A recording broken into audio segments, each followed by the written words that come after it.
안녕하세요. 제 목소리가 조금 안 좋을 거예요. 한 5분 동안 이야기하면 아마 풀릴 거예요.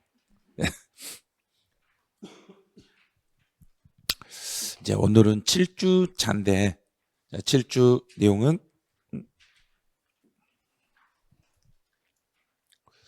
이제 국세의 종합부동산세 부분이에요. 이제는 이제 전번 주까지 지방세 끝나고 오늘부터 이제 종합부동산세로 넘어가는데, 종부세는 이제 124페이지를 보주시면 돼요. 이제 교재 124페이지. 이제 아마 오늘은 종합부동산세 위주로 공부를 할 거예요. 종부세가 기존에는 한 문제 나오다가 요즘은 두 문제, 세 문제 막 이렇게 나와요. 무시하시면 안 돼요.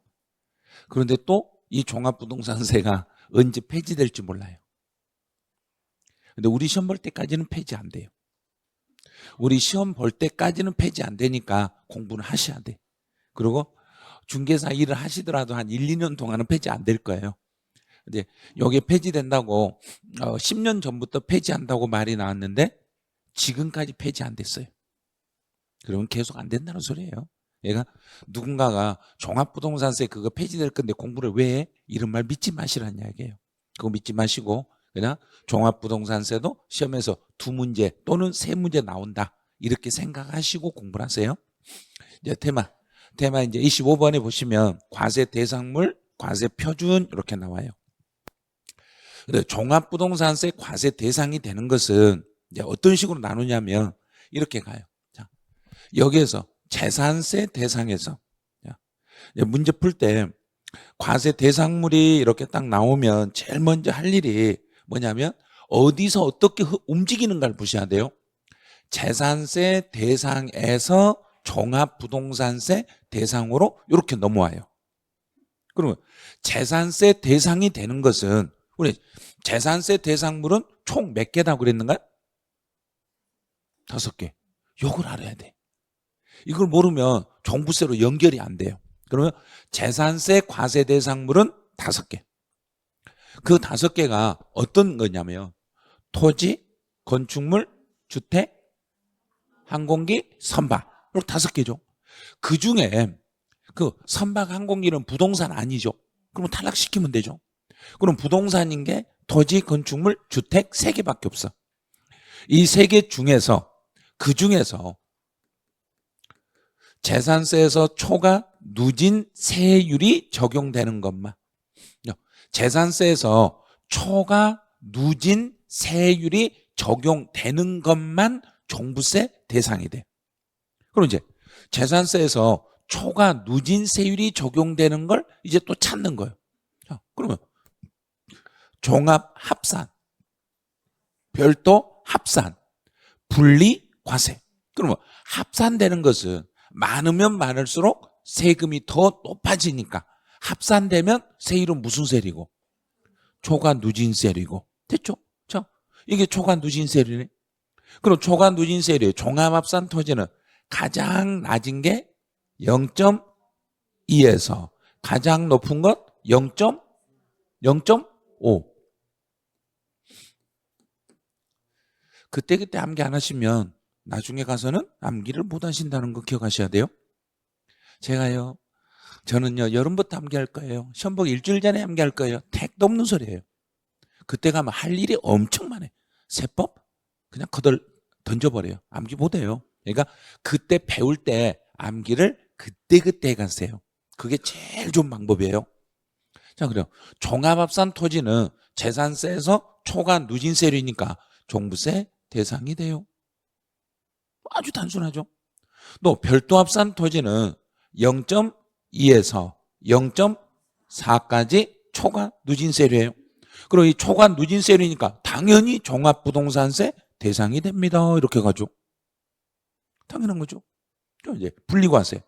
분리과세는 합산이란 야인가 합산이 아니란 야인가? 합산 아니죠. 그럼 합산 아니면 여기는 비례세율이란 이야기예요. 분리과세 토지는 비례세율이다. 그럼 비례세율이면 초과 누진세 아니네? 아니네. 그럼 분리과세되는 토지는 종부세 대상이 아니다. 이렇게 나오면 너무 쉬워. 분리과세 대상이 되는 토지는 종부세 대상이 아니다. 그럼 너무 쉬운데, 그런데 예를 들어 종중이 소유하는 임야는 종부세 대상이 아니다. 그럼 어려워. 그럼 재산세에서 분리과세 대상이 뭔지를 알아야 돼. 재산세 분리과세 대상이 되는 것은 우리 제일 먼저 뭐 있는가요? 농지, 목장, 임야, 공장, 용지, 염전, 터미널, 골프장 용지, 고급 오락장으로 사용하는 용지, 그런 것들 있죠. 이게 분리과세예요. 그럼 재산세에서 분리과세 대상이 되는 땅의 종류를 다 알아야 종부세 문제를 푼다는 이야기예요. 그럼 엄청나게 어려운 문제예요. 그런데 이것만 달랑 공부하시고 종부세 대상 쉬워 그래요. 예를 들어서 재산세에서 별도 합산 토지는 무슨 활동으로 사용하는 토지들이고, 영업활동. 영업활동과 관계된 땅들은 별도 합산 토지니까 종부세 대상이 될 수 있다 없다? 있다. 있다. 별도니까 있는 거죠. 합산은 있다. 분리는 없다. 됐어요 이제. 그럼 이제 또 구체적인 내용은 재산세를 공부를 하셔야 돼. 그다음 이제 건축물로 가죠. 우리 일반 건축물이면 0.25%의 비례세율이에요. 그러면 종부세 대상 아니네. 공장으로 사용하는 것도 0.25%. 또 만약에 이 공장이 도시에 주거지역에 공장용 건물이 있으면 그때는 0.5. 여기까지 됐네. 그러면 둘 다 비례세율이네. 비례세율이니까 종부세 X.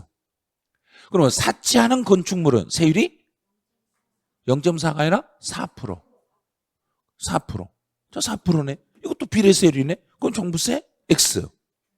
그럼 모든 건축물은, 자 이제 해서 모든 건축물은 종부세가 나온다 안 나온다? 안 나온다. 끝. 됐잖아요. 그다음 이제 일반 주택. 일반 주택은 고급 주택을 포함해서 일반 주택은 세율이 0.1에서 0.4까지 초과 누진세율입니다. 그럼 초과 누진세율이니까 당연히 종부세 대상이 되겠습니다. 그래서 문제 물어볼 때 뭘 물어보냐면 다음 중 종부세 대상이 아닌 걸로 묶인 거 골라라. 종부세 대상이 아닌 것은 건축물 분리과세 요것만 찾으면 돼. 여기만. 종합합산, 별도합산, 주택은 종부세 대상이니까. 이렇게 찾으면 돼요. 그런데 여기까지 다 찾았어. 여기까지 다 찾아놓고 이제 문장 읽어보니까 나왔네. 종합부동산세 대상은 재산세 대상 중에서 무엇과 무엇 한 야인가? 주택과 토지. 그럼 주택과 토지만 밑줄을 딱 긋은 거예요. 다른 건 한 개도 밑줄 그으시면 안 돼요. 자, 두 번째 줄에 주택, 토지. 두 번째 줄에 주택, 토지만 체크하세요. 그럼 여기서 토지는 가로에 또 들었죠. 그 중에서 무슨 토지와 무슨 토지만 대상이란 이야기인가? 종합과 별도. 종합하고 별도. 그럼 누구는 제외하고? 분리과세는 제외. 그럼 가로에 있는 분리과세 제외 쪽에다가 색깔로 표시를 딱 해놓으셔야 돼요. 분리과세 제외에다가 색상으로 표시를 해놓으시면 돼. 그러면 땅 중에서 모든 토지는 종부세가 나오는 게 아니라 분리과세 땅을 뺀 나머지만 종부세 대상이다. 분명히 그 두 번째 줄에 제일 위에 두 번째 줄에 토지 뒤에 가로 해가지고 써져 있잖아요. 가로 뒤에 그 토지에 가로 해놓은 거 거기를 색깔로 표시하라는 이야기예요. 눈에 탁 들어오게. 그럼 모든 게 다 해결돼 버린 거예요. 이제 종부세 대상이 되는 것은 주택과 토지인데 그 중에서도 분리과세 되는 토지는 제외합니다. 이제 시험은 바로 여기니까 분리과세 되는 토지는 제외하겠습니다. 됐어요 이제. 그럼 여기까지 됐으면 이제 한 단계 더 들어가 보죠. 방금 주택은 종부세 대상이라겠는가 아니라겠는가? 대상이죠. 그러면 주택은 종부세 대상인데 정부가 특별히 법률로 정한 주택들이 있어. 그래서 무슨 법에 따른 주택이고 정부가 특별히 정하는 그 법률로 정하는 주택들이 있어요. 이게 전부 다 앞에가 법률이 들어있는데 다 생략이 놓은 거예요. 그러니까 이 박스 안에다 넣을 넣으려면 다 생략해가지고 지금 법 명칭은 빠져 있어요. 법에서 정한 이런 특별한 주택들은, 법률로 특별히 지정한 주택들은 종부세를 물린다, 안 물린다? 안 물린다. 모든 주택을 물리는 게 아니라 법에서 이런 주택은 종부세를 안 물릴 거예요 하고 정해놓은 거예요. 그럼 이제 자 볼게요. 국가등록문화재 있네. 그럼 문화재보호법상, 예를 들어서 문화재보호법상 특별히 지정된 문화재, 국가등록 문화재에 해당하는 주택은 종부세를 물린다 하겠는가? 그건 빠지라는 이야기인가? 그런 건 빼주겠습니다. 또 가정 어린이집으로 사용하는 주택도 종부세 대상에서 빼드리겠습니다. 그다음에 또 종업원에게 무상이나 저가로 제공하는 사용자 소유의, 여기서 사용자는 회사란 이야기인가 종업원이란 이야기인가? 회사 소유의 주택으로서 공시가격이 6억 이하인 주택은 종부세 대상에서 빼드리겠습니다. 이걸 구체적으로 내지는 않아요. 이 부분은, 이런 부분은 너무나 많은데 이걸 일일이 이 지문을 하나를 가지고 문제를 단독으로 내지는 않아요. 그러니까 모든 주택은 종부세 대상이다, 아닌 것도 있다. 뭘로 정하는 주택들은, 그렇죠, 각종 법률로 정하는 주택들은 종부세에서 빠진다. 이것만 기억하면 돼. 그럼 이제 과세 대상물 다 잡았어. 이제 그럼 대상물을 잡았으면 세금은 누가 낼 것인가? 이제 지금부터 납세 의무자로 가요. 그럼 종부세, 종합부동산세 대상이 되는 건 무엇과 뭐 딱 두 가지를 하겠는가? 주택과 토지. 됐죠? 주택과 토지. 그럼 토지 중에서는 다시 무슨 토지와 무슨 토지만 대상이 되고, 종합합산 토지와 별도합산 토지. 해결했네요. 여기까지 해결했으면 이제 그 다음 단계를 찾아내야 돼요. 그럼 여기서 주택은 어디에서 종부세로 넘어온다 그랬는가? 재산세에서. 자, 그럼 그대로요. 주택분 재산세 납세 의무가 있는 사람은 종합부동산세도 납부할 의무가 있어요, 이런 거예요. 그럼 종합부동산세는 사람이 중심이 되던가요? 주택, 물건이 중심이 되던가? 사람. 재산세에서 주택은 물건이 중심이 되던가요? 사람이 중심이 되던가? 물건. 완전히 달라요. 계산 방식이 완전히 달라. 자, 그러면 종합부동산세는 국세다, 지방세다? 국세. 재산세는 지방세. 그러면 이제 문제는 이거네. 재산세는 그 지역별로 주택 한 개 따로따로 재산세를 물려. 근데 종합부동산세는 전국에 있는 주택을 다 더해서 세금을 물리네. 그러면 재산세에서 주택분 재산세를 물렸더라도 이게 종부세가 될지 안 될지는 아는가, 모르는가? 몰라. 모르니까 지방자치단체는 모든 주택은 국세청으로 통보를 해줘야 돼. 국세청으로 통보해서 한 사람, 그 사람이 가지고 있는 주택을 다 더해서 세금을 물릴 것인가 안 물릴 것인가는 국세청에서 판단하는 거예요. 그래서 재산세 납세 의무가 있는 주택은 지방자치단체는 전부 국가로 올린다는 이야기인가, 안 올린다는 이야기인가? 올린다. 그러면 지방세에서 재산세에서 주택분 납세 의무자의 자료는 국세청으로 모두 넘어간다? 일부만 넘어간다? 모두 넘어가니까, 그래서 재산세에서 주택분 납세 의무가 있는 사람은 종부세 납세 의무가 있습니다. 이렇게 말하는 거예요. 그래서 일정 금액이 넘은 것만 넘기는 게 아니라 모든 주택의 가격을 다 넘기는 거예요. 모든 주택의 자료를 김포시가 가지고 있는 주택분 재산세 물린 것은 전부 어디로 넘긴다는 이야기인가? 국세청으로 넘긴다는 이야기예요. 그럼 국세청에서 받아가지고 이제 사람별로 묶어가지고 전국에 있는 모든 주택을 한 사람의 주민등록번호, 이 사람께 집이 몇 개인지를 판단해서 이제 세금을 물리는 거예요. 이게 이제 종합부동산세예요. 그래서 주택분 재산세 납세 의무가 있는 사람은 당연히 무슨 세 납세 의무도 생길 거다. 종합부동산세 납세 의무도 생겨. 자, 그럼 됐죠? 주택분 재산세 납세 의무자예요. 그럼 재산세 납세 의무가 있는 사람은 종합부동산세도 납부할 의무가 생기는 거예요. 그다음에 이제 토지는 종합합산, 별도 합산 토지. 그리고 재산세에서는 분리과세되는 토지는 재산세 안 물리는가요? 물리는가요? 물리죠. 종합합산, 별도합산, 분리과세로 구분해서 재산세를 물리죠. 그러면 지방자치단체가 재산세를 물렸더라도 토지 중에서 무슨 토지와 무슨 토지만 국세청으로 넘기란 이야기인가? 종합합산 토지와 별도합산 토지만 넘기는 거예요. 근데 이걸 받아가지고 국세청에서 받아가지고 종합합산 토지의 대상을 다 받아. 지방에서 전부 받아가지고 그 중에서 자, 이 금액이 넘은 사람들만 세금을 물려.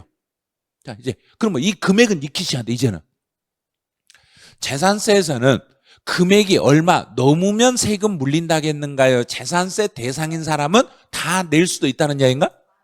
다 낼 수도 있는 거예요.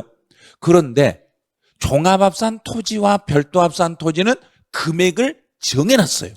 금액을 정해놨어요. 그래서 종합합산 토지는 이제 표를 봐보세요. 종합합산 토지는 금액 얼마 초과 그랬는가? 5억 초과. 5억 초과만 밑줄 그으세요. 5억 초과만 여기 5억 초과. 두 번째 이제 별도합산 토지는 금액을 봤더니 얼마 초과? 80억 초과. 자, 그러면 작년 시험은 어떻게 나왔냐면 이걸 시험에 이 두 개를 시험에 냈어. 작년은 여기를 냈어. 그 전에는 여기를 냈어. 그 전에는 위에 걸 내고 작년에는 밑에 걸 냈는데 작년 시험은 어떻게 냈냐면 종합합산 대상이 되는 토지는 공시가격을 합한 금액이 5억인 경우 이렇게 냈어. 5억인 경우는 종부세 대상이 된다 안 된다? 안 된다. 왜 안 된다? 초과가 안 됐으니까. 또 별도합산 토지는 80억인 경우에 종부세 대상이 된다. 안 된다. 80억 초과. 자, 이 초과 때 싹 빼버리고 출제했어요. 그래서 5억을 초과해야만 종부세 대상이고 80억을 초과해야만 종부세 대상이에요. 그럼 종합합산 그러면 얼마 넘어야 되고 5억 초과. 별도합산 그러면 80억 초과. 자, 해결됐죠? 그럼 주택인 경우는 금액 얼마 초과라는 말이 있다 없다? 없다. 조심하셔야 돼요. 이거 조금 공부하다 보면 주택도 초과된 금액이 있는데요 하고 있다고 해버리면 큰일 나요. 없어요. 자, 여기까지 잡았어요 이제. 그럼 이제 다시 한번 볼게요. 자, 이제 과세 표준으로 가. 이제는 과세 표준. 과세 표준은 뭐 하려고 나온 거라겠는가? 세금을 계산할 때 제일 먼저 필요한 거. 자, 과세 표준. 1세대, 주택 중에서 1세대 1주택이 있고 1세대 2주택 이상이 있고 법인이 소유하는 주택이 있어. 세 개로 나누네요. 작년 시험은 이 중에서 여기하고 여기를 출제했어요. 1세대 1주택이다. 여기서 세대라는 것은 나를 말하는가요? 우리 가족을 말하는가요? 우리 가족, 나 아니에요. 우리 가족이 다 통틀어서 나 포함해서 우리 가족 중에 집이 몇 개만 있으며 한 개만 있으며 자, 한 개. 1세대가 1주택을 가지고 있으면 그 사람이 가진 주택의 공시가격을 전부 공시가격을 계산해서 거기에서 얼마를 뺀가 보세요. 12억을 빼.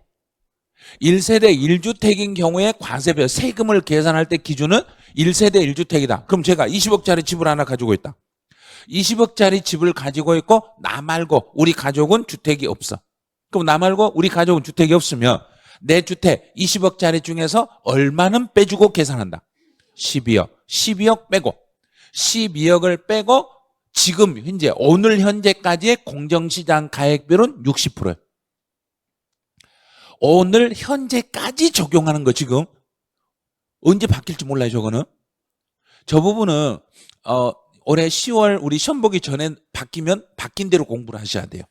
근데 그래서 아직까지는 주택인 경우에는 1세대 1주택이고 주택인 경우에는 공정시장 가액비율은 60%예요. 그러면 제가 20억짜리 집 한 채를 나 혼자 가지고 있고 가족 없이 나만 20억짜리 집을 가지고 있을 때 과세 표준은 얼마예요? 그래야 된가? 이렇게 가만히 있으면 시험에서 컴퓨터가 맞닥해 주는 게 아니라 틀렸다고 떨어뜨려 버려요. 가만히 있으면 안 돼요. 계산을 해야 돼요. 자, 20억이다. 그럼 얼른 계산해. 20억 빼기 1세대 1주택이니까 얼마 빼고 12억 빼고 곱하기 몇 프로 하고 60% 하고 계속 손을 움직여야 돼요. 가만히 있으면 안 돼요. 무조건 물어보면 손을 움직여가지고 얼른 빨리 풀려고 하고 안 되면 계산기 누르고 해야 돼요. 20억에서 12억을 빼면 8억 곱하기 60% 68? 48 그럼 4억 8천. 자, 이게 답이에요. 이걸 못 구해가지고 쩔쩔매고 있어요. 이걸 못 구한 이유가 왜 못 구하냐? 이 식을 몰라서. 이걸 어떻게 구한지를 모르니까 못 구하는 거지. 제가 이걸 못해서 못하는 사람은 아무도 없어요. 그래서 이 식에서 1세대 1주택이면 공시가격 합계 금액에서 얼마를 빼놨냐인가? 그걸 익히셔야 돼. 자, 그러면 여기까지 공부했어. 그러면 1세대 1주택자의 납세 의무는 1세대가 1주택만 가지고 있으면 납세 의무는 얼마가 넘어야만 납세 의무가 생기는가요? 또 12억이라 해버린다는 이야기예요. 납세 의무자에서. 납세 의무자에서는 12억이 아니라 재산세를 내야 될 의무가 있는 사람은 무조건 낸다고 했지 12억 초과가 아니에요. 그러니까 그렇게 공부를 해놓으면 다른 걸 틀려버려. 과세 표준을 계산할 때만 뺀다겠지 납세 의무자에서는 12억 초과가 아니에요. 왜 아니냐면 1세대 1주택, 1세대 2주택 법인에 따라서 빼는 게 다 다르기 때문에 그래요. 다 다르기 때문에. 자, 1세대 2주택 이상이다. 내가 집을 하나 가지고 있고 내 배우자도 집이 있으면 우리는 1세대 1주택이다. 1세대 2주택이다. 2주택. 2주택이었을 때는 빼는 금액이 9억을 빼요. 12억을 빼는 게 아니라 9억만 빼줘요. 9억만 빼주고 곱하기 몇 프로 하고 60%. 자, 그러면 자, 제가 20억짜리 하나만 가지고 우리 가족이 아무도 없고 집 없고 오로지 20억짜리 나 혼자만 가지고 있으면 과세 표준이 얼마나겠는가? 4억 8천. 됐죠? 그러면 나도 집이 하나 있고 내 배우자도 집이 있어. 내 주택의 가격이 10억이고 배우자 것도 10억이요. 어차피 둘이 합치면 20억이죠. 각자 10억짜리 집을 한 개씩 가지고 있을 때 과세 표준은 얼마가 되는가?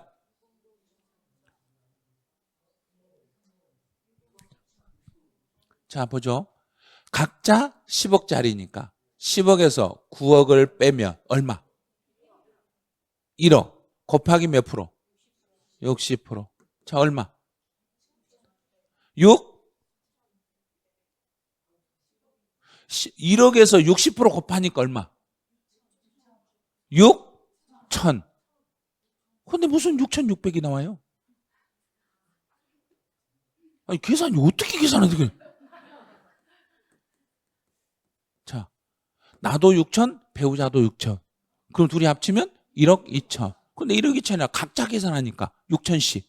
여기는 혼자 20억짜리 가지고 있으면 4억 8천.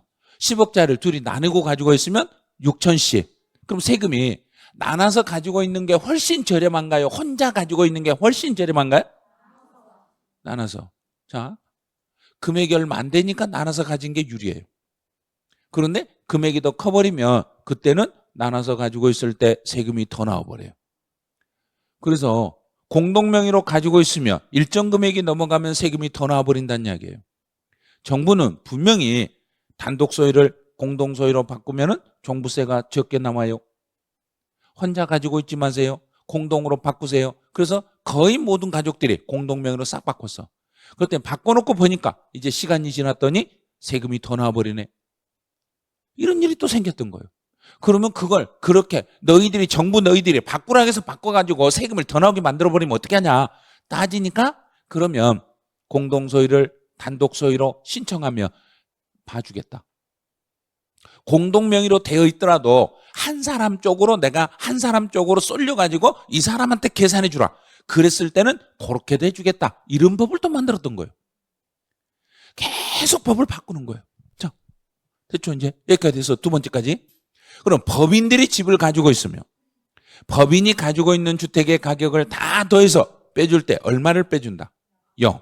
0을 빼고 60% 곱하네요. 자, 그럼 법인이 20억짜리 집 한 채를 가지고 있으면 20억에서 얼마를 빼고 0. 0을 빼고 자, 곱하기 60%. 그러면 20억에 곱하기 60%니까 1억 2천이 아니고 이렇게 계산 못하시면 나중에 중개사 일하실 때 어려워요. 이 정도 계산을 못하면 큰일 나죠. 이 정도. 자, 그러면 1세대 1주택일 때는 4억 8천. 법인이 주택을 가지고 있으면 12억. 자, 그러면 저 같은 경우 문제를 낼 때 1세대 1주택이가 자, 1세대 1주택이 20억짜리 집을 가질 때와 법인이 20억짜리 주택을 가질 때 과세 표준의 차액은 얼마인가요? 차액이 얼마인가요? 빼기 하면 되잖아요. 12억에서 4억 8천 빼면 되잖아요. 바로 7억 2천. 빼기만 하면 돼요. 12 빼기 4.8 하면 빼면 되잖아요. 나를 머리 믿으면 안 돼. 계산기 누르시면 나와요, 답이. 이렇게 해서 각자 따로따로 계산해 가지고 여기서 금액의 차이를 구해봐라. 이렇게 시험에 내볼 수도 있다는 이야기예요. 그러니까 대비는 어떤 게 나올지 모르니까 대비는 다 하셔야 돼요. 자, 우리가 시험 문제 내는 사람인가요? 우리는 푸는 사람들인가요? 우리는 을 입장이잖아요. 갑이 어떻게 문제를 내든지 우리는 풀어내셔야 돼. 그러니까 준비는 철저히 하셔야 돼요. 작년에는 법인을 냈어. 1세대 2주택을 냈어. 1세대 2주택하고 법인 2개를 냈어. 그럼 1세대 2주택이었을 때는 얼마를 빼고 계산하고 9억을 빼고 계산하고 1세대 1주택이면 얼마를 빼고 계산하고 12억을 빼고 계산하고 법인이 집을 가지고 있으면 얼마를 빼고 계산하고 0원을 빼고 계산하고 이렇게 계산 요 3개를 기억하셔야 돼. 그럼 과세 표준 계산할 때 1세대 1주택이면 12억을 뺀다. 1세대 2주택이 넘어가면 9억을 뺀다. 법인이 가지고 있으면 0을 뺀다. 자, 해결 끝. 이제 종합합산 토지는 금액이 정해져 있죠. 종합합산 토지는 전체를 다 더해가지고 얼마가 넘으면 세금 물려라 그랬는가? 5억 원 초과. 그러면 전체 중에 얼마를 빼버리면 되고 5억 빼버리면 되잖아요. 5억을 빼고 공정시장 가액비율 100%를 곱합니다. 그러면 제가 종합합산 토지를 10억짜리 10억에 대한 종합합산 토지를 가지고 있다. 10억짜리 땅을 가지고 있으면 10억에서 얼마 빼고 5억 빼고 곱하기 100% 그럼 얼마다? 5억. 5억이죠. 이제 별도 합산 토지는 얼마가 넘으면 종부세 대상이니까 80억. 그럼 80억 빼면 돼. 그럼 예를 들어 제가 별도 합산 토지를 100억짜리 별도 합산 토지를 가지고 있다. 그럼 100억짜리에서 얼마 빼면 되고 80억 곱하기 100%. 그럼 100억에서 80억 빼니까 남은 거 얼마? 20억. 그럼 과세 표준 20억이 되는 거예요. 진짜 단순한 거예요. 이렇게 단순한 걸 문제 내는데도 어려워요. 못 풀겠어요. 왜요? 그랬더니 제가요 뭔 말인지를 모르겠어요. 그래요. 그러면서 이렇게 설명을 하니까 선생님이요 한국말로 설명하는데 제가 들릴 때는요 외국말로 들려요. 그래요. 제가 한국말로 말하고 있는데 왜 외국말로 들리는지 모르겠어요. 선생님 말이요 외국말로 막 들려요. 그러더라고요. 그럼 제가 잘못하고 있구나. 제가 설명을 잘못하고 있구나 그런 거예요. 그래서 숫자를 익힐 때는 반드시 어떤 숫자를 빼고 어떤 금액이 넘어야 되고 이걸 정확히 익히셔야 돼요. 자, 그럼 이제 여기까지 됐으면 이제 1세대 1주택으로 보는 경우. 이 말은 뭐냐면 주택을 한 개를 가지고 있으면 1주택으로 본다는 이야기인가? 2개를 가지고 있어도 하나로 봐준다는 이야기인가? 2개를 가지고 있어도 세금 계산할 때는 하나로 봐주니까 전체 금액을 더해서 얼마를 빼준다? 그렇죠. 12억을 뺀다. 만약에 2개라면 얼마를 빼는데? 9억을 빼는데 하나로 봐주니까 12억을 빼고 계산한다. 그러면 예를 들어서 A라는 집이 있고 B라는 집이 있어. 숫자 같은 거 쓰지 마세요. 이런 거. 자, 연습할 거니까. A라는 집이 있고 B라는 집이 있는데 A집이 5억짜리고 B집이 5억짜리야. 자, 그럼 더하니까 총 얼마인가요? 10억. 자, 더하니까 10억이죠. 그런데 주택이 2개라면 여기서 얼마를 빼야 되고? 9억. 만약에 한 개로 봐준다면 얼마를 빼야 되고? 12억. 12억을 빼고 60% 곱하니까 이거 얼마? 마이너스 2. 마이너스가 나올 때는 0으로 합니다. 이렇게 계산돼요. 그럼 세금 낼 게 없네. 이 경우는 세금 낼 게 없어. 그런데 만약에 2주택을 그대로 2주택으로 인정하면 여기가 12억이 아니라 얼마를 빼야 되니까? 9억. 그럼 60% 곱하니까 얼마 나오는가? 여기가 1억에서 60%니까 6천. 6천. 이렇게 나와버리죠. 바뀌어버린다는 이야기예요. 그러니까 숫자를 대비해서 1주택으로 보는 게 우리 국민들에게 유리한가요? 불리한가요? 유리하죠. 그러면 부득이하게 내가 집을 2개를 가졌더라도 우리 국민들이 달라드니까 정부는 그러면 몇 개로 봐드릴게요? 그런가요? 1개로 봐드릴게요. 사탕을 주는 거예요. 아니 이거 내가 상속받은 거라고. 내가 받고 싶어 받은 게 아니라 이 부모님이 돌아가셔가 내가 받은 건데 왜 내가 집이 2개냐고 이렇게 따지니까 그러면 1개로 봐드릴게요. 그런데 대신 5년 동안만 1개로 봐드릴게요. 5년만 봐드릴게요. 자, 봐요. 상속을 받았을 때는 밑줄 긋지 마세요. 그냥 듣기만 하세요. 상속을 받았을 때는 몇 년 동안만요? 5년 동안만요. 그럼 5년 지나면 어떻게 해요? 5년 지나면 2주택이에요.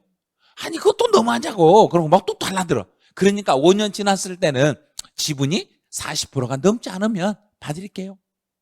자, 그러면 내가 상속받은 집은 그 사람이 살아있어서 받았는가 죽어서 받았는가? 죽어서 받았으니까 죽을 때는 숫자로 뭐라 한가? 4영. 4영. 그러면 4영 이하면 죽을 때 그 죽은 것보다 밑으로 되면 그건 봐드릴게요. 그럼 몇 프로보다 안 되면 봐주겠다. 40%가 안 되면 봐드리겠어요. 이렇게 하나씩 하나 따지는 거예요. 그 다음에 제가요. 이번에 집이 하나 있는데 이사 가려고 집을 샀어요. 자, 내가 집이 하나 있어. 근데 이사 가려고 새 집을 샀어. 옛날 집을 못 팔고 있어. 내가 새 집을 사가지고 옛날 집을 못 팔았더라도 그 집 팔 거예요, 이거 팔 거라고.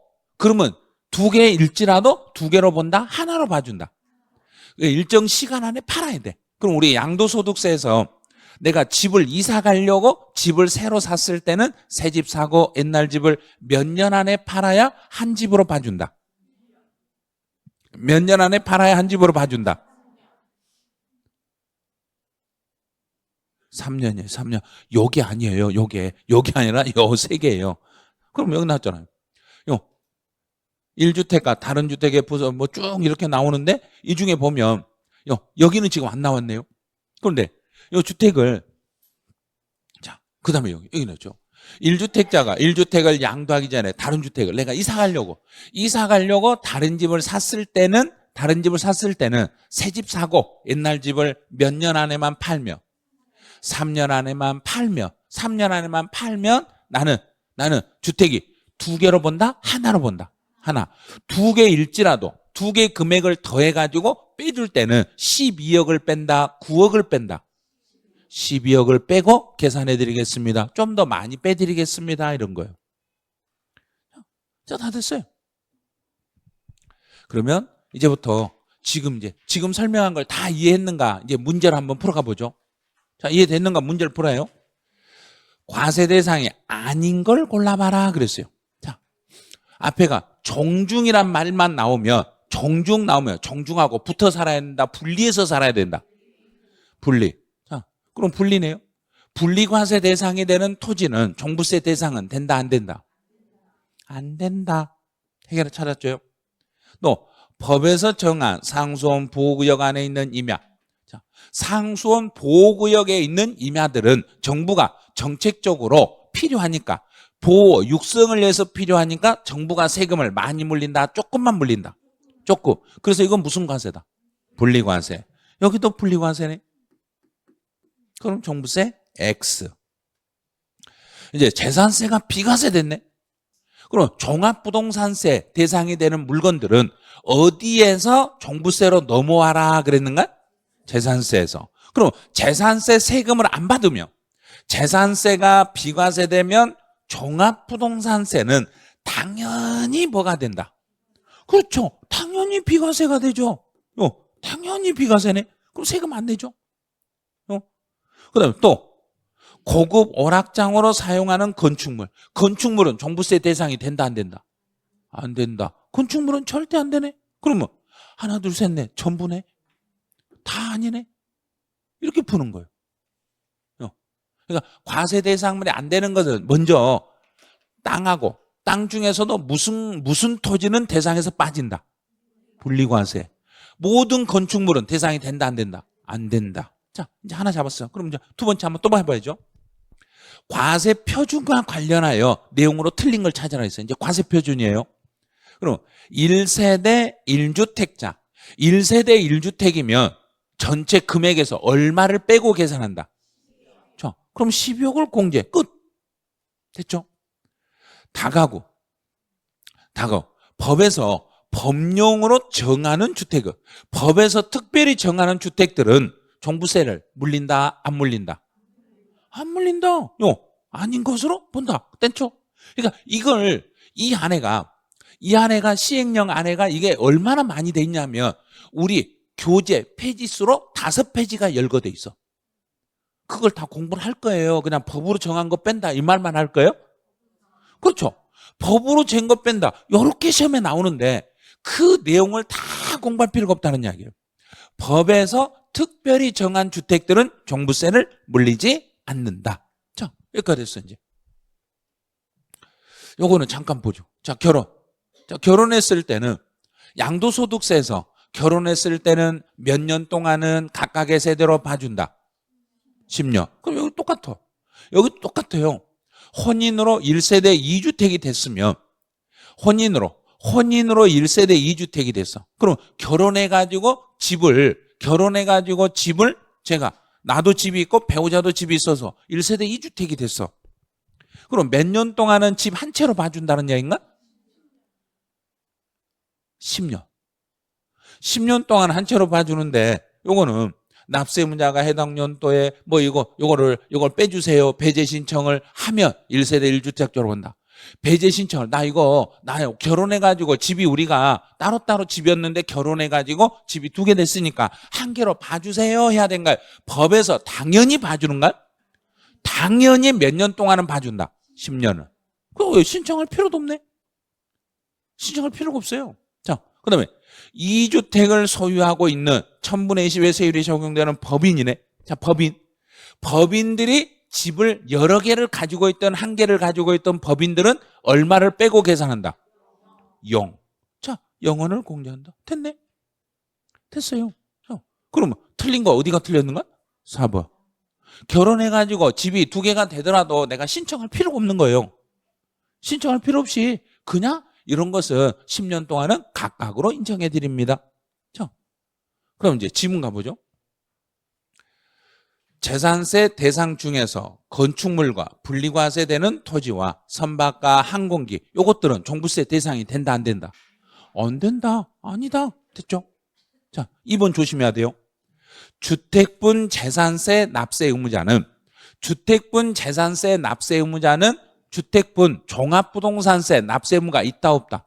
있다. 금액을 표시한다 안 한다? 안 한다. 엄청나게 주의하셔야 돼요.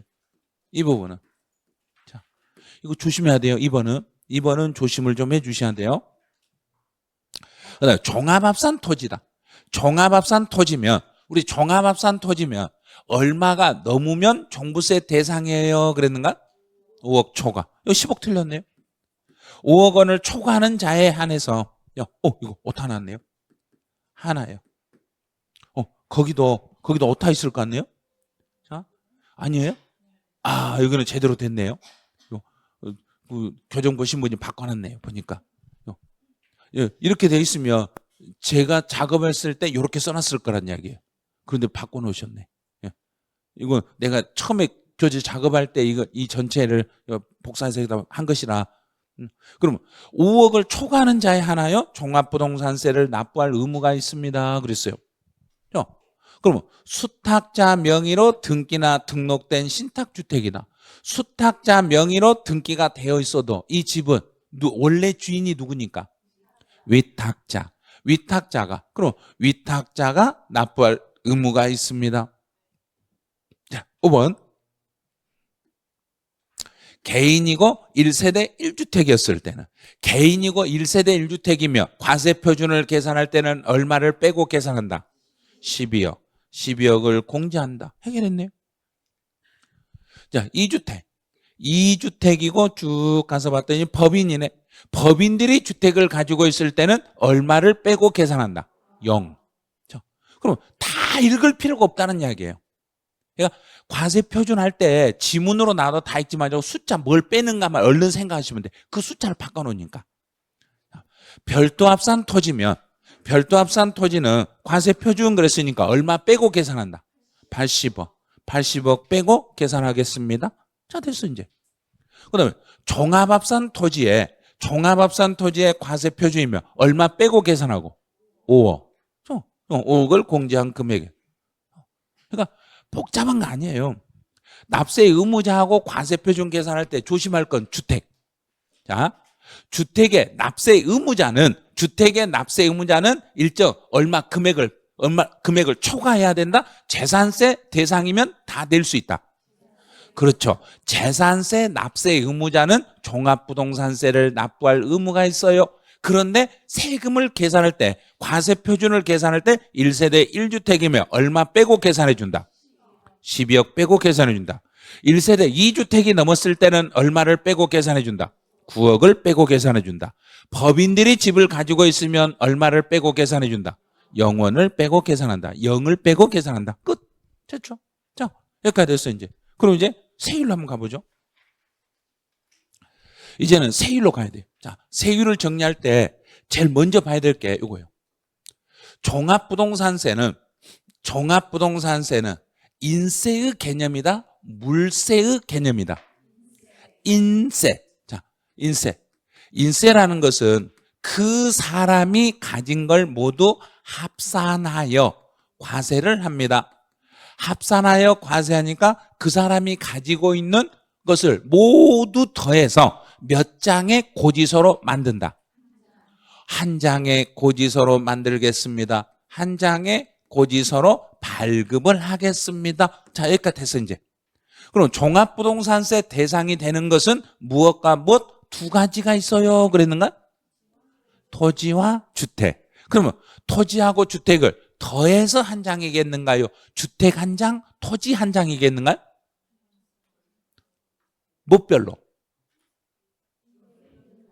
윈별로. 그 사람이 가진 주택과 그 사람이 가진 토지를 다 뭐해서 합쳐서 두 개를 다 더해서 몇 장으로? 한 장으로. 그게 바로 이 말이에요. 그럼 주택에 대한 세금과 주택에 대한 종합부동산세와 토지에 대한 종합부동산세를 두 개를 뭐 하여 그래야 된가? 그렇죠. 합산한 금액. 여기요. 요 지문을 찾아야 돼요. 합해가지고 두 개를 합해서 몇 장의 고지서로 만든다.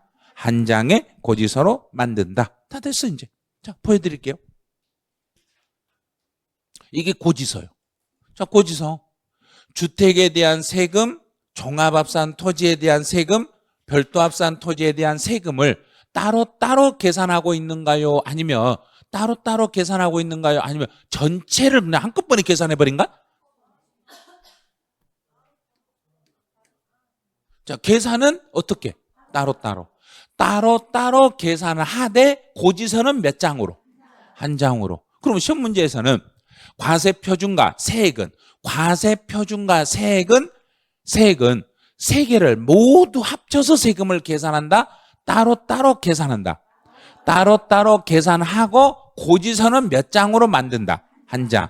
그러면 따로따로 계산해가지고 전체 금액을 합해가지고 이렇게 금액을 쓰면 돼요. 예를 들어서 주택에 대한 세금이 1,000만 원이에요. 종합합산이 1,000이에요. 별도합산이 1,000이에요.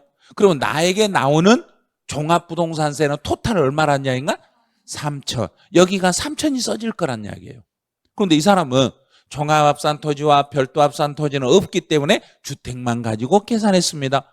주택만 가지고 계산했어요. 그러면 그 주택의 소재지가 전국에 어디에 있는 주택으로 계산했는가? 그걸 어떤 집인가를 보여주겠는가? 안 보여주겠는가? 보여줘. 그게요. 과세 대상 물건은 이 주택은 어디에 있는 집이었습니다. 땅은 어디에 있는 땅이었습니다.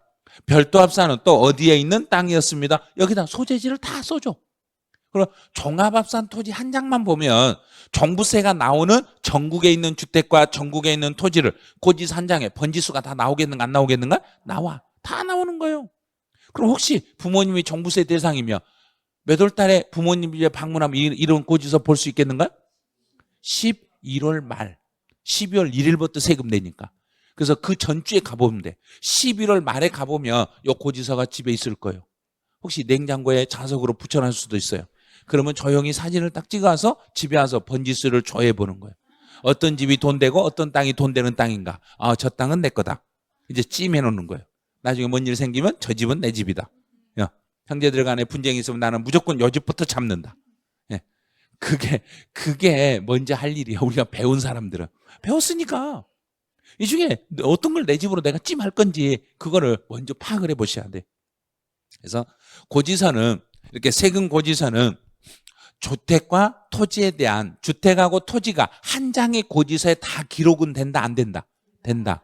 그러면 세금을 어떻게 계산했는가는 구분해 준다 안 해준다? 해준다.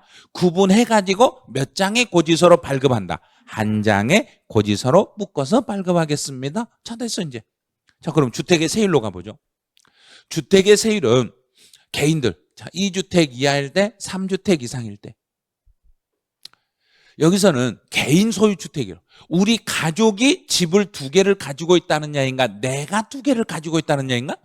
내가. 여기는 내가 집을 2개 이하니까 1개다, 2개다. 2개까지.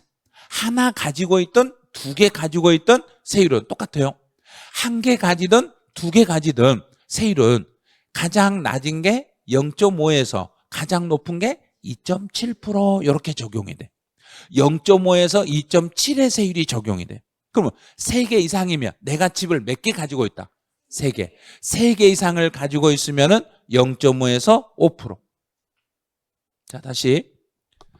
제가 주택을 1개만 가지고 있으면 세율은 0.5에서 2.7. 지금 바로 암기하셔야 돼요. 나중에 할 시간 없어요. 자, 다시. 집을 2개 가지고 있으면 0.5에서 2.7.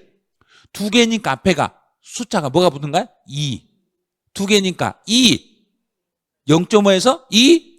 뒤에는 안 바꿔요. 그래서 2개니까 2.7 그러면 돼요. 2개니까. 자, 2개니까 0.5에서 뒤에는 2.7 이런 식으로. 2개니까. 그러면 3개부터는 2가 붙는가 안 붙는가요? 안 붙어. 그럼 2가 안 붙고 어떻게 하냐면 2개에다가 3개를 더하면 어떻게 되는가? 5. 그래서 0.5에서 5. 3개면 5. 아니 3개면 3 그래야지 왜 5예요? 그랬더니 2 더하기 3을 그래서 5 이렇게 정부가 그렇게 세금을 더 물려버린 거예요. 그러니까 많이 가지고 있으면 가지고 있을수록 세율이 낮아진다 높아진다. 정부는 해준 것도 없이 집 많이 가진 사람한테 세금만 많이 뜯어가는 거예요. 이런 거예요. 그럼 우리는 주택을 여러 개 가지고 있을 필요 있는 거 없는가? 왜 없어요? 있어야지. 있고 세금만 내면 되지. 그래서 주택을 그래서 옛날 이런 말이 있어요. 그 집 여러 개보다는 어떤 집 하나가 낫다. 다 아시네. 똘똘한 집 하나만 낫다. 그래서 그 집이 일정 금액이 넘어버리면 1개 가지고 있을 때가 세금이 훨씬 더 나와버려요. 그래서 이제 문제가 또 생기는 거예요. 이런 게요. 무조건 큰 거 하나 가지고 있다 해서 좋은 건 아니에요.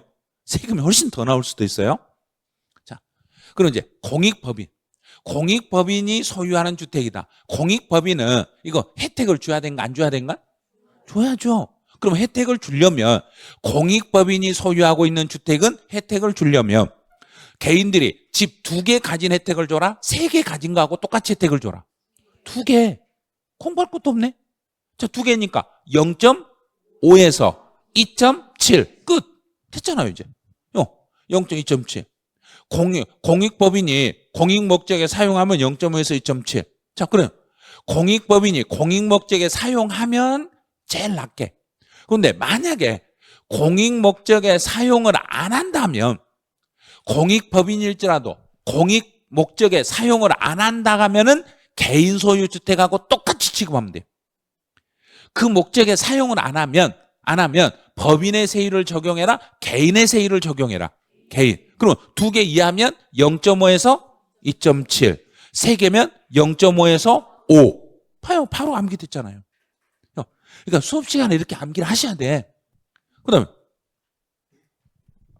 일반 법인. 자, 법인들은 앞에서 과세 표준을 계산할 때, 우리 과세 표준 계산할 때 법인이 집을 가지고 있으면 혜택을 주든가 안 주든가? 안 줘. 혜택을 안 줘. 법인에게는 아주 가혹하게 세금 물려버려. 그럼 법인은 개인이 가지고 있는 세율 중에서 가장 높은 걸 물려버려. 법인들이 가지고 있는 집은 개인 주택의 세율 중에서 제일 높은 세율을 물려버려. 그럼 법인이 2개를 가지고 있으면 몇 프로? 2.7. 3개 가지고 있으면 5%. 봐요. 그냥 다 해버렸잖아요. 이렇게 하면 되는 걸 왜 안 하려고 하는지 모르겠어요. 세율은 수업 시간에 이렇게 암기하면 금방 할 수 있거든요. 자, 그럼 이제 자, 이 내용. 자, 요게 이제 작년에 시험 문제에 나왔던 유형이에요. 이게 작년에.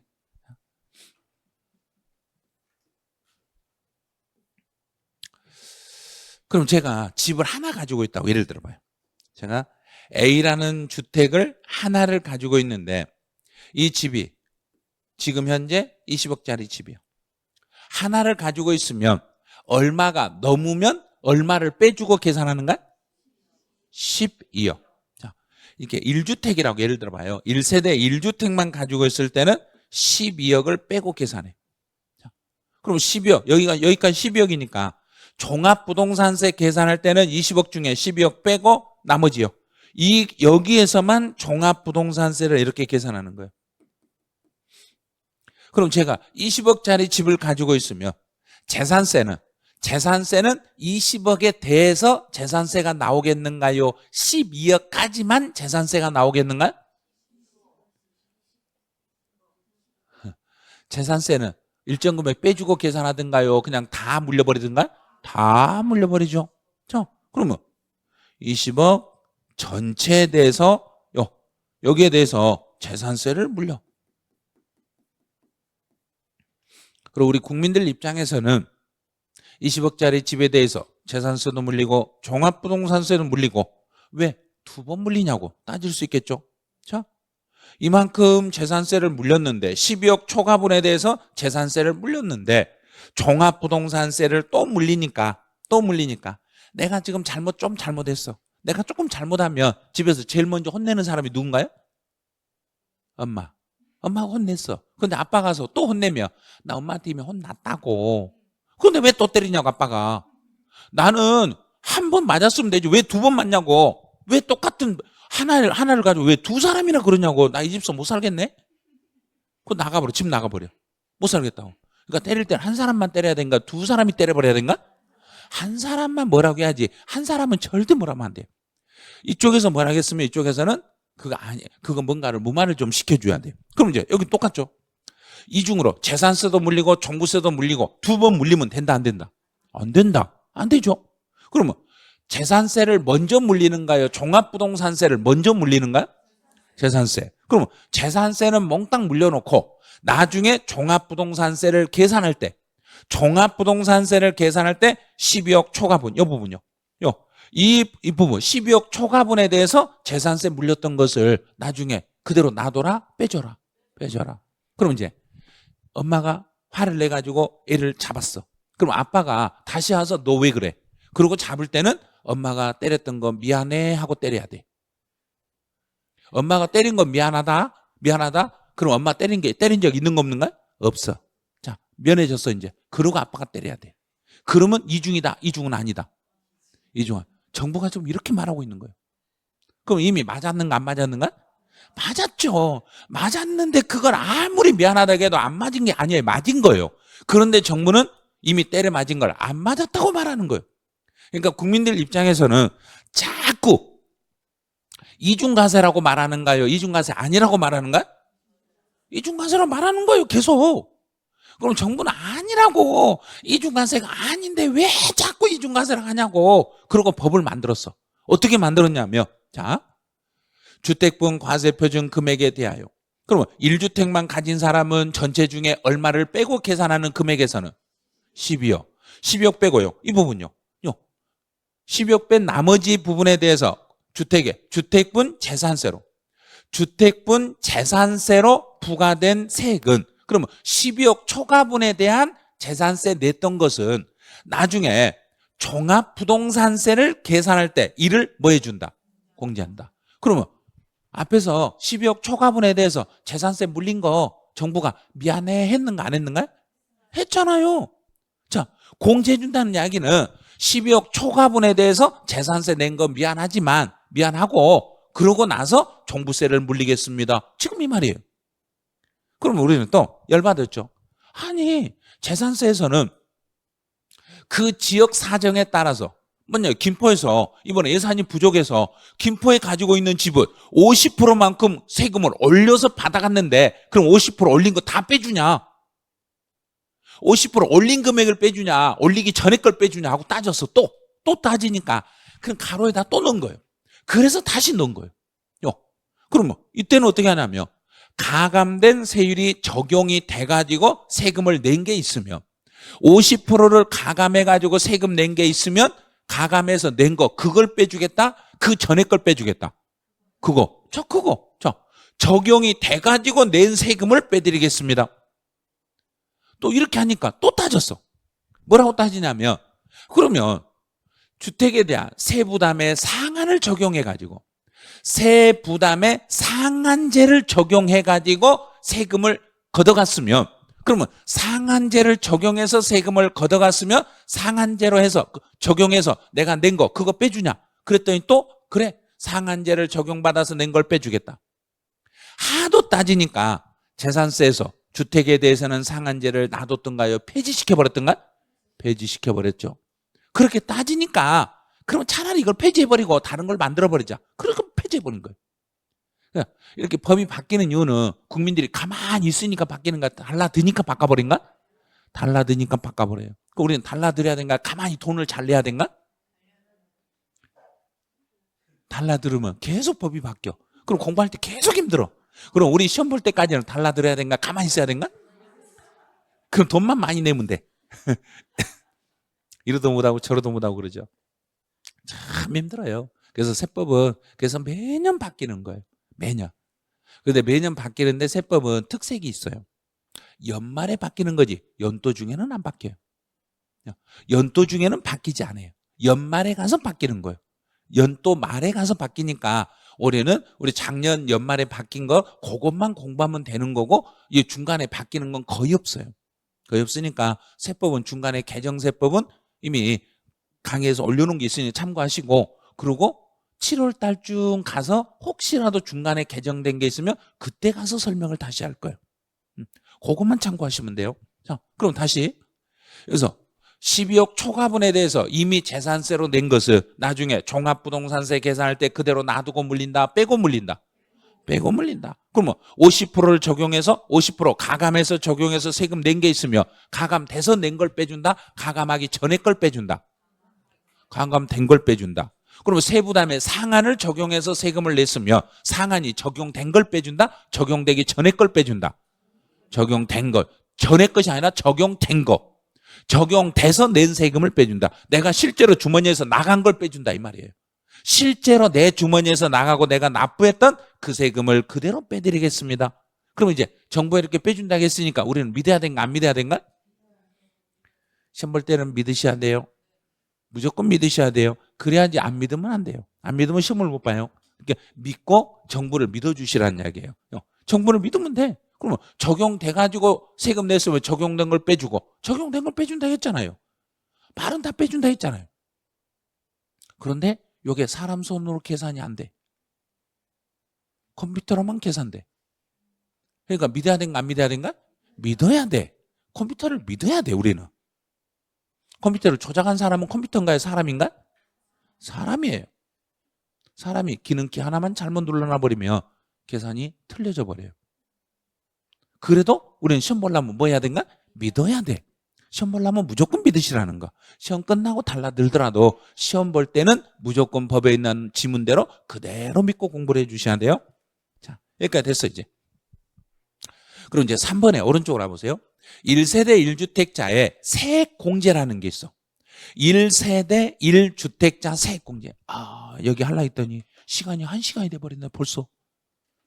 벌써 1시간 돼 버렸어요. 그럼 여기서부터는 잠시만 쉬었다가 다시 진행할게요.